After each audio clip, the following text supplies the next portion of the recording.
What's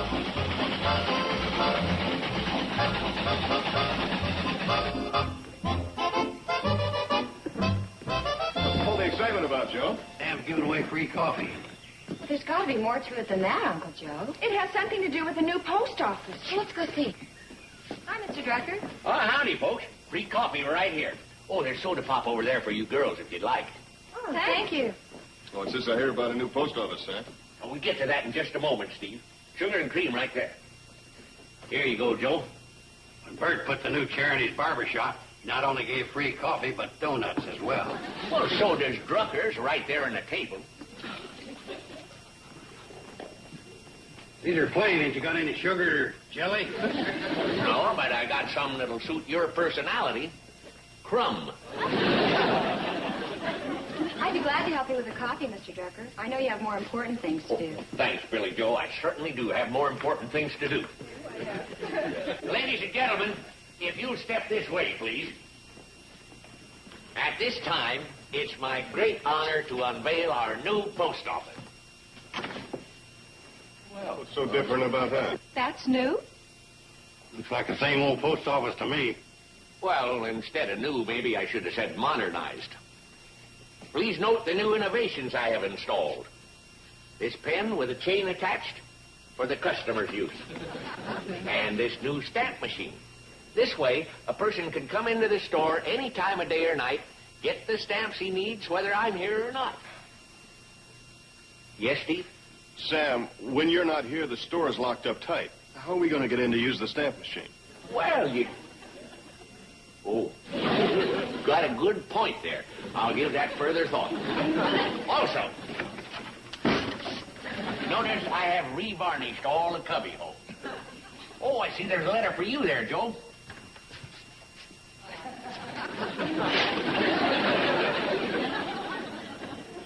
Maybe I should have waited until the varnish dried. Haven't this letter's from a research firm in Newark.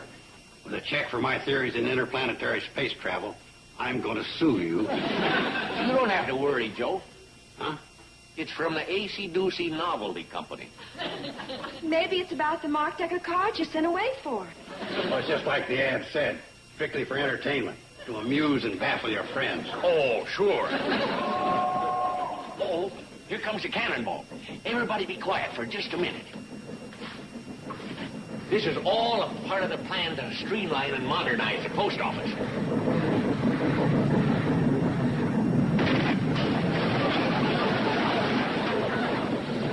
That's her. Come on, everybody. There she is. A first for the Hooterville post office. I don't get it. Well, Wendell tossed the mail sack off while the cannonball was speeding by. Something I saw on the mail line on my way back from Topeka. How did it work? Oh, Peter. Oh, there's a few little bugs to work out. Sam, the cannonball stops right there. Wendell could walk the sack over.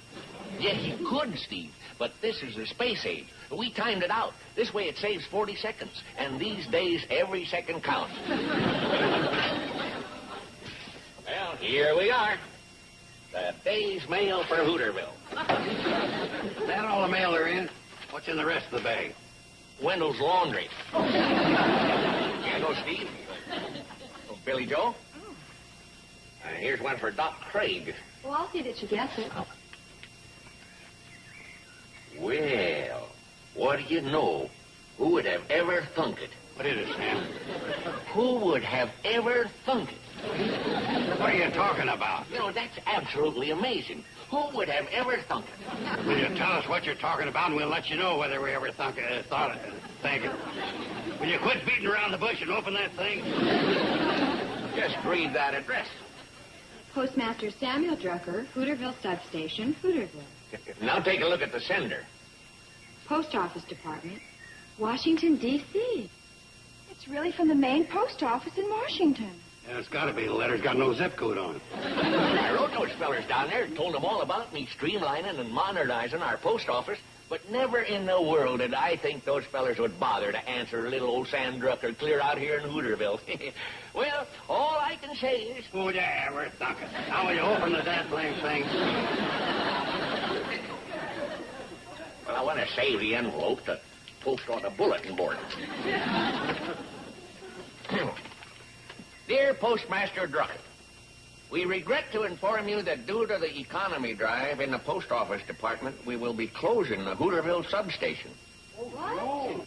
Well, that's not fair. We have to wait all that time. And then it goes on to say how this will be put into effect.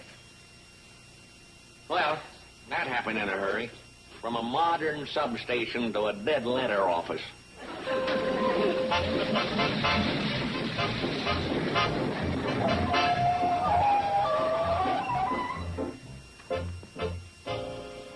Hello, girls. Oh, hi, Janet. Here's a letter for you. Oh, thank you. It's got a New York postmark on it.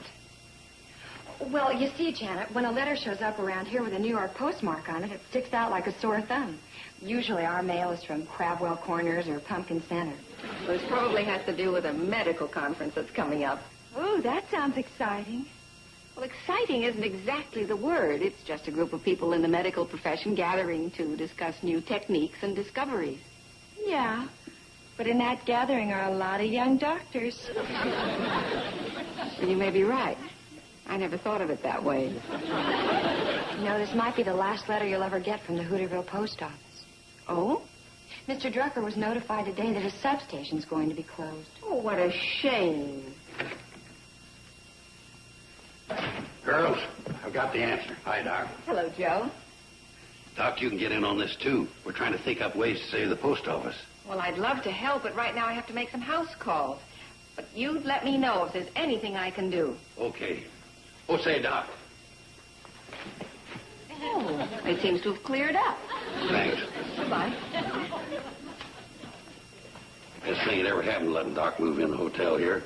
That way we don't have to pay for house calls.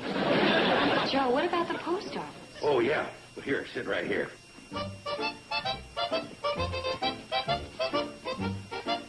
the way we're going to handle this is like one of them think factories.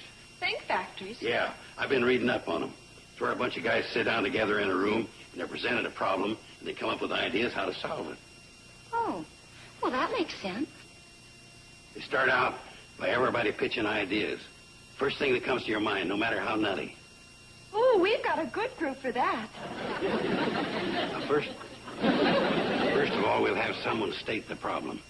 Billy Joe? Well, Uncle Joe, we're all aware of the problem. Billy Joe, if we're going to run it like a think factory, that's the way we got to do it. Okay.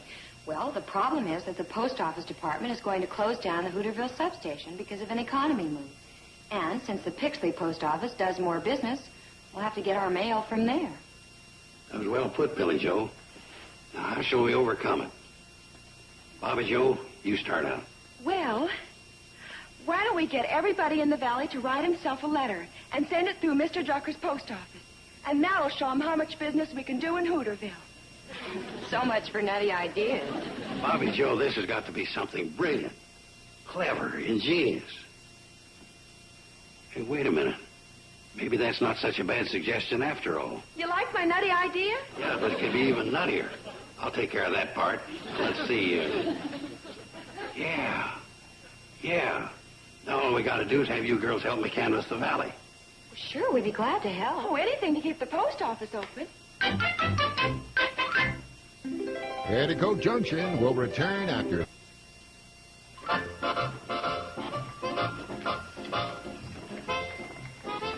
Hi, Newt. Oh, hi, Joe. Anything you want to borrow is in there. I didn't come to borrow anything.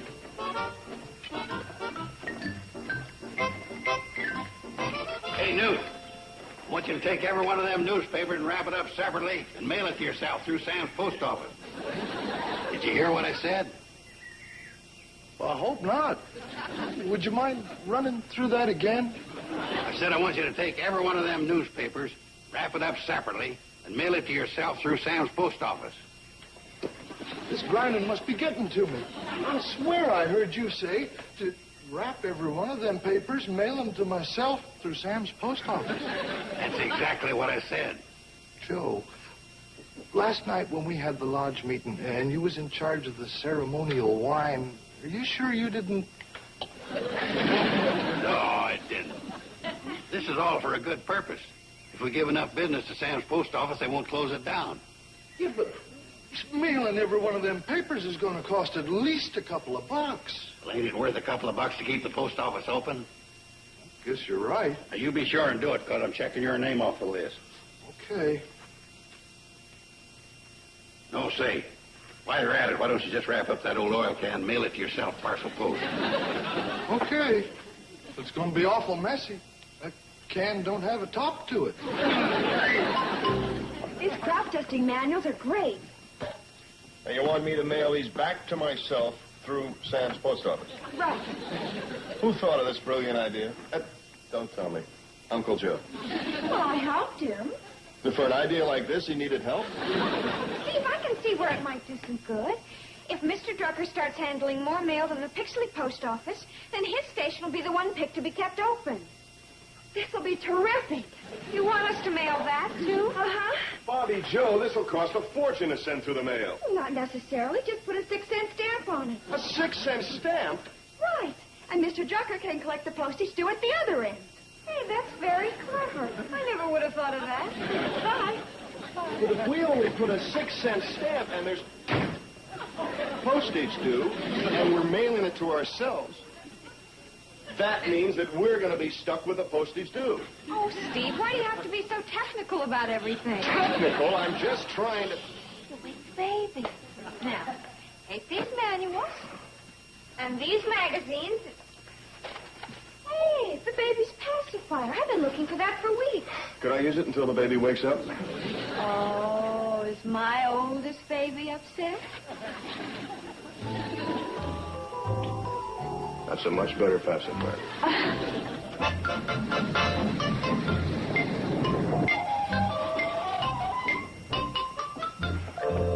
Thanks, Wendell, for making all those stops along the line. Oh, my pleasure. I only hope it'll do some good. Well, everybody promised to cooperate, and I know I can count on you. Oh, you can. I've got a stack of old train magazines I can mail to myself. Oh, perfect. Oh, Billy Joe, Yes? I've got this bunch of letters I could mail, too. Oh, good. What's that smell? Oh, sachet perfume. Wendell, you old rascal, you. I was going to mail them before, but I just couldn't make up my mind. A lady friend? Emma, one day I'd think I should mail them, and the next day I'd think I shouldn't. It's been quite a decision to make. I can imagine. How long ago did you write them? 8 years ago. 8 years? My, how time slips by. Well, Wendell, why don't you go ahead and mail them anyway? Oh, no, I really don't think I should.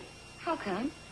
6 years ago, Emma moved to Australia and married a rancher, and now they have 4 children. And under those conditions, I've kind of decided against it. Oh, but yes, I'm inclined to agree. Well, bye, Wendell. See you later. The sachet really holds up well. Look, I'm sorry about your order, Mrs. Tucker, but things have been real hectic around here for the last couple of days. Yeah, frankly, I've been going in circles. Well, look, maybe I could deliver your groceries sometime today. Huh?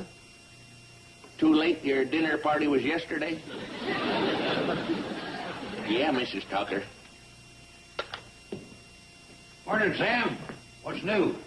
Joe, you're just the guy I wanted to see. Where you been for the last couple of days? Busy. Doing you a favor. Some favor. Come here. Boy, what do you know? Yeah, what do you know?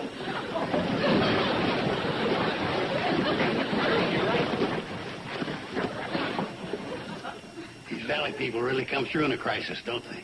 Come through. I've had so much mail coming here over the past 24 hours, I haven't been able to do a lick of grocery business. Good. Where's your camera, the one you use on the newspaper? Well, out and back. What's that got to do with it?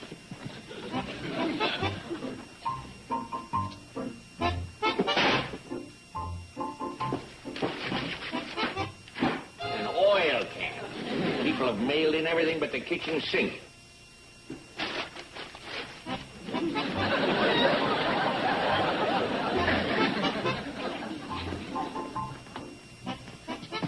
Postmaster, you stand right here. What are you up to now? Now smile. Smile? I said smile. What's that for? This is going to our congressman, Congressman Fenwick in Washington. And the caption under the picture is going to say, Postmaster Drucker and a day's mail in the Hooterville post office. A day's mail? Now, Joe, that ain't quite right. Ain't exactly right. What's all that on the floor, coleslaw? No, but you're going to give the impression we get this much mail every day.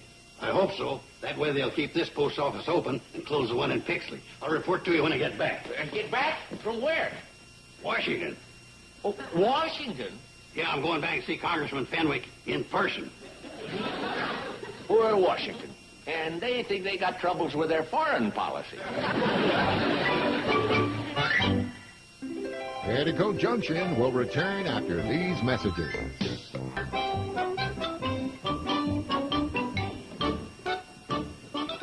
Gosh, I hope she's in. Me too. Janet, may we talk to you for a minute? Oh, yes, of course. Here, let's sit over here. Uncle Joe is upstairs packing his suitcase, getting ready to go to Washington. Washington? To see our congressman about Mr. Drucker's post office being closed. And he's taking along this phony picture to prove his case, and we're just afraid he's going to get into a lot of trouble. Well, knowing your uncle, he does have quite a knack for that. I'm afraid there's no stopping him. Not our uncle. Once his mind's made up, it's like trying to stop winter from coming. You know, I've just about decided to go to that medical conference in New York. Perhaps I could swing by Washington. Could you? Oh, that certainly would help. How would you two like to come along as my guests? Oh, thanks. But, somebody has to stay and look after the hotel. Oh, that's right.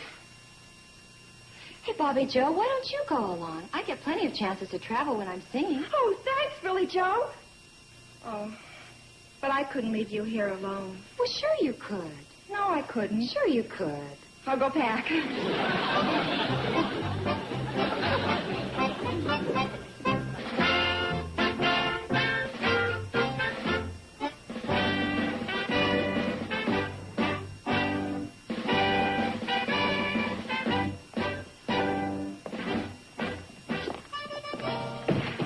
Boy, what a runaround. Yeah. Did you write or phone for an appointment? Yeah. What an alibi. He can't see you now. He's got to make a speech in the House. Yeah. After all, Joe, he is a congressman. Yeah, but they're always talking with each other. Why can't he take time out and talk to a voter? Yeah. Well, as long as we're here, let's make the most of it. Let's go and see the sights. Okay, but if he's not in when we get back, I'm going to release this picture to the press.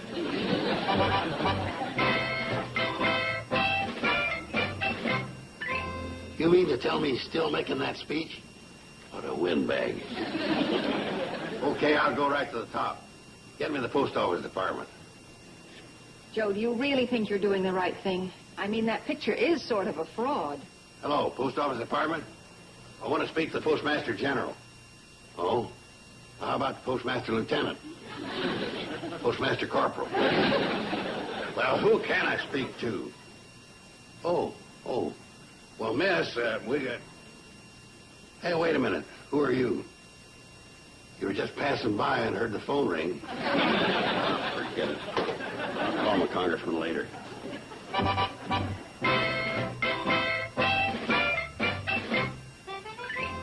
He can't still be making that speech. Oh, he's through, but he's too busy to see me. Well, listen. You tell him this is Joseph P. Carson from Hooterville.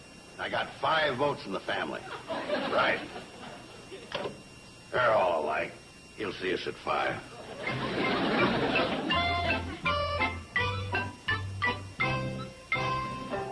Very impressive, isn't it?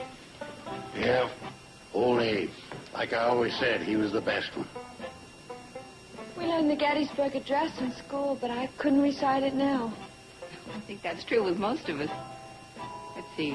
77 years ago, our fathers brought forth upon this continent a new nation, conceived in liberty and dedicated to the proposition that all men are created equal. And that's about as far as I can go. Now we're in a great civil war, testing whether that nation or any nation so conceived and so dedicated can long endure. We are met on a great battlefield of that war. We have come to dedicate a portion of that field as a final resting place for those who here gave their lives that that nation might live. It is altogether fitting and proper that we should do this. But in a larger sense, we cannot dedicate, we cannot consecrate, we cannot hallow this ground.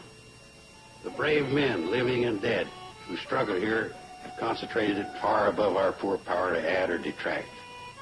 The world will little note or long remember what we say here, but it can never forget what they did here. It is for us, the living, rather to be dedicated here to the unfinished work which they who fought here have thus far nobly advanced. It is rather for us to be here dedicated to the great task remaining before us. That from these honored dead we take increased devotion to that cause for which they gave that last full measure of devotion. That we here highly resolve that these dead shall not have died in vain.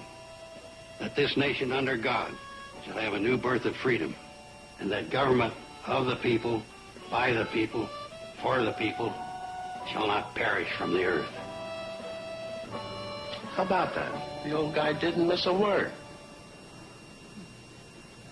Uncle Joe, that was beautiful. I'm very proud of you. So am I, Joe.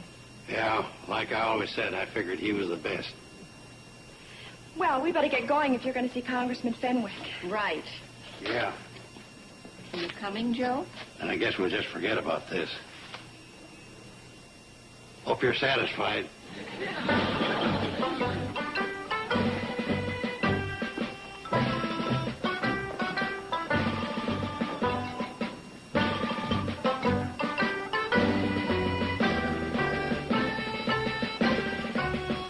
That was a good thing you did back there, Joe. Yeah, great. I guess I blew the post office. Now I gotta face Sam after all that yakking I did. Uncle Joe, look. Oh, poor little feller. No, wait. He's very frightened. He may bite you. Yeah, maybe he'll go from a jugular vein, then I won't have to face Sam. There. That's a nice boy. I'm your friend. I'm going to help you. Hope he ain't one of them foreign dogs that don't understand English. There now. Easy.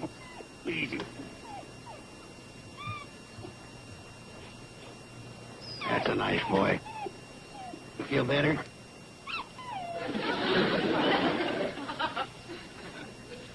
Must have been a girl dog. Yes, I see them. Yes, sir. Oh! You were seen from up at the house. Oh, we didn't do anything. There's no film in the camera. We don't even have a camera. No, you don't understand. That dog is a very special pet around here. The boss saw what you did. He wants to thank you personally. The boss? That's right. Here they are, sir. Oh, my goodness. It's the Hi, I'm Joe Carson, Hooterville. 5 votes in the family. Golly. So I say to him, I say, Prez, I say, and he says, Joe, old buddy, call me Dick. Real friendly fella, huh? Oh, yeah, he couldn't do enough for me. Well, I says, I don't believe in pork barreling, but for the sake of my old buddy Sam Drucker, how about keeping that Hooterville post office open? Well, sir, he went straight to the hotline. Joe? There's no hurry, I says. Tomorrow'll do. Joe? I wouldn't be surprised when any day now you'll be here and you're going to stay open. I already did. Huh? Boy, you worked faster than I thought. No, Joe. The day you left, I got word it was all a mistake. It's a substation called Hunterville they want to close. When you do hear from my pal, the press, kind of pretend like he's saving the day. I don't want to hurt his feelings. Poor guy's got troubles enough.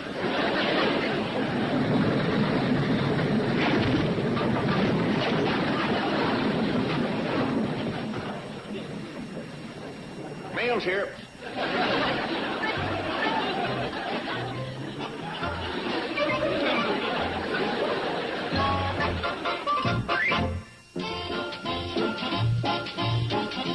This Sunday, Nick at Night's TV Land invites you to a really big show for the holidays. And listen to this lineup. Count Basie, Diana Ross, Paul Anka, Arthur Godfrey, George Carlin, Alan King, Alvin and the Chipmunks, and Bing Crosby singing White Christmas. Don't miss the Ed Sullivan Show Christmas Classic this Sunday night at 8 Eastern, 5 Pacific, only on TV Land. Now, stay tuned for Mr. Ed, next on Nick at Night's TV Land.